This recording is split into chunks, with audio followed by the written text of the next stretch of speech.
ದಲಿತರು ಕಾಂಗ್ರೆಸ್ ಪಕ್ಷಕ್ಕೆ ಹಿಂದಿನಿಂದಲೂ ಕೂಡ ಶಕ್ತಿ ತುಂಬಿಕೊಂಡು ಬಂದಿದ್ದೇವೆ. ಡಾಕ್ಟರ್ ಜಿ ಪರಮೇಶ್ವರ್ ಅವರನ್ನು ಮುಖ್ಯಮಂತ್ರಿ ಮಾಡದೆ ಕಾಂಗ್ರೆಸ್ ಪಕ್ಷ ಕೇವಲ ವೋಟ್ ಬ್ಯಾಂಕ್ಗೆ ಬಳಸಿಕೊಂಡರೆ ಮುಂದಿನ ದಿನಗಳಲ್ಲಿ ಕಾಂಗ್ರೆಸ್ ಪಕ್ಷಕ್ಕೆ ತಿರುಗಿ ಬೀಳುವ ಸಂಭವ ಇದೆ ಎಂದು ಡಾಕ್ಟರ್ ಜಿ ಪರಮೇಶ್ವರ್ ಅವರ ಅಭಿಮಾನಿ ಸಂಘದ ರಾಜ್ಯಾಧ್ಯಕ್ಷ ರಾಜು ತರೀಕಲ್ಲು ಅವರು ತಿಳಿಸಿದರು. ಅವರು ನಗರದ ಪತ್ರಕರ್ತರ ಸಂಘದ ಕಚೇರಿಯಲ್ಲಿ ಕರೆಯಲಾಗಿದ್ದ ಸುದ್ದಿಗೋಷ್ಠಿಯಲ್ಲಿ ಭಾಗವಹಿಸಿ ಮಾತನಾಡಿದರು. ಈ ಸಂದರ್ಭದಲ್ಲಿ ಸಂಘದ ತಾಲೂಕು ಅಧ್ಯಕ್ಷ ವಾಸು, ಕಾರ್ಯದರ್ಶಿ ಮಂಜು, ಸಂಘಟನಾ ಕಾರ್ಯದರ್ಶಿ ಕಾರ್ತಿಕ್ ಹಾಗೂ ಖಜಾಂಚಿ ಮಂಜಣ್ಣ ಉಪಸ್ಥಿತರಿದ್ದರು.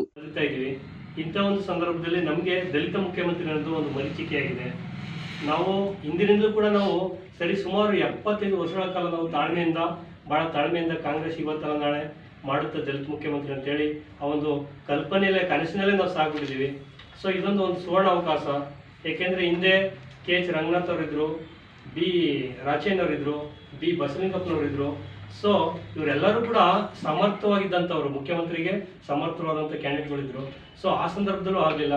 2008ರಲ್ಲಿ ಮಲ್ಲಿಕಾರ್ಜುನ್ ಖರ್ಗೆ ಸಾಹೇಬರು KPCC ಅಧ್ಯಕ್ಷರಾಗಿದ್ದಂಥ ಸಂದರ್ಭದಲ್ಲಿ ಅವರು ಮುಖ್ಯಮಂತ್ರಿ ಆಗ್ತಾರೆ ಅಂತೇಳಿ ನಮ್ಮ ಕರ್ನಾಟಕದ ದಲಿತ ಜನಾಂಗ ಭಾರಿ ಕನಸಿನ ಒಂದು ಗೂಡನ್ನು ಕಟ್ಕೊಂಡಿತ್ತು. ಸೊ ಆ ಸಂದರ್ಭದಲ್ಲೂ ಕೂಡ ಅದು ಅಧಿಕಾರಕ್ಕೆ ಬರಲಿಲ್ಲ ಅಂತೇಳಿ ಅವತ್ತು ಅವಕಾಶ ವಂಚನೆ ಆಯಿತು ನಮ್ಮ ಜನಾಂಗಕ್ಕೆ.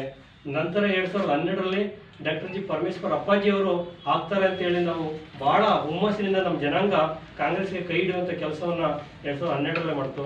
ಬಟ್ ವಿಧಿವಶ ನಮಗೆ ಬೇಸರ ಸಂಗತಿ ಏನಪ್ಪ ಅಂದ್ರೆ ಅಂದಿನ ಸಂದರ್ಭದಲ್ಲಿ ಅವ್ರು ಸೋತರು ಅನ್ನೋ ಕಾರಣಕ್ಕೋಸ್ಕರ ಕಾಂಗ್ರೆಸ್ ಪಕ್ಷ ಅವ್ರಿಗೆ ಮುಖ್ಯಮಂತ್ರಿ ಸ್ಥಾನದಿಂದ ವಂಚಿತರ ಮಾಡ್ತು. ಆದರೆ ಇಂದಿನ ಕಾಂಗ್ರೆಸ್ ಇತಿಹಾಸ ತೆಗೆದು ನೋಡಿದ್ರೆ ಎಸ್ ನಿಜಲಿಂಗಪ್ಪ ಅವರು ಕೂಡ ಒಮ್ಮೆ KPCC ಅಧ್ಯಕ್ಷರಾಗಿ ಸಂದರ್ಭದಲ್ಲಿ ಸೋತಿರೋರು ಕೂಡ ಪರಿಗಣನೆ ಕಂಡು ಅವರ ನಾಯಕತ್ವದಲ್ಲಿ ಪಕ್ಷ ಬಂದಿದೆ ಅಂತೇಳಿ ಕಾಂಗ್ರೆಸ್ ಮುಖ್ಯಮಂತ್ರಿ ಮಾಡಿದಂಥ ಉದಾಹರಣೆ ಕೂಡ ನಮ್ಮ ಕಣ್ಮುಂದೆ ಇದೆ. ಸೊ ಪರಮೇಶ್ವರ್ ಸಾಹೇಬರನ್ನು ಆಗ ಮಾಡ್ಬೋದಾಗಿತ್ತು. ಇವತ್ತಿನ ಸಂದರ್ಭದಲ್ಲಿ ಇವತ್ತೇನು ನಮ್ಮ DK ಶಿವಕುಮಾರ್ ಸಾಹೇಬರು ಮತ್ತು ನಮ್ಮ ಇವರು ಯಾರು ಸಿದ್ದರಾಮಯ್ಯ ಸಾಹೇಬರು ಅಸ್ತಿತ್ವದಲ್ಲಿದ್ದಾರೆ. ಇವ್ರ ಬಗ್ಗೆ ನಮ್ಗೆ ಅಪಾರ ಕಾಳಜಿ ಇದೆ. ನಾವು ಯಾರನ್ನೆಲ್ಲ ವೈಯಕ್ತಿಕವಾಗಿ ಅವ್ರನ್ನ ನಮ್ಮದು ಯಾವುದೇ ರೀತಿ ತಕರಾರಿಲ್ಲ. ಆದರೆ ಈ ಒಂದು ಸುವರ್ಣ ಅವಕಾಶದಲ್ಲಿ ಪರಮೇಶ್ವರ್ ಸಾಹೇಬ್ರದ್ದು ಹಳೆ ಸಾಲ ಇದೆ, ಅದನ್ನು ನೀವು ಚುತ್ತ ಮಾಡಿ ಅಂತೇಳಿ ನಾವು ಈ ಸಂದರ್ಭದಲ್ಲಿ ಕೇಳ್ತಾ ಇದ್ದೀವಿ. ಸೊ ಇದು ನಮಗೆ ಭಾಳ ನೋವಿನ ಸಂಗತಿ. ಯಾಕೆಂದರೆ ಈ ಕಾಂಗ್ರೆಸ್ ಪಕ್ಷ ನಮಗೆ ಭಾಳ ಅನ್ಯಾಯ ಮಾಡಿದೆ ಅಂತ ಹೇಳಕ್ಕೆ ಈ ಸಂದರ್ಭ ನಾನು ಬಯಸ್ತೇನೆ. ಸೊ ಹೀಗಾಗಿ ನಮ್ಮ ತಕರಾರು ನಾವು ಯಾರೂ ಟೀಕೆ ಮಾಡ್ತಿಲ್ಲ. ಯಾಕೆಂದರೆ ದೇವರಾಜ್ ಅರಸು ಬಿಟ್ಟರೆ ಒಂದು ಸಮರ್ಥ ನಾಯಕರು ಅಂದರೆ ಅದು ನಾವು ಸಿದ್ದರಾಮಯ್ಯ ಸಾಹೇಬರು. ಅವ್ರ ಬಗ್ಗೆ ನಮ್ಗೆ ಅಪಾರದ ಗೌರವ ಇದೆ ಮತ್ತು ಕಾಳಜಿನೂ ಇದೆ.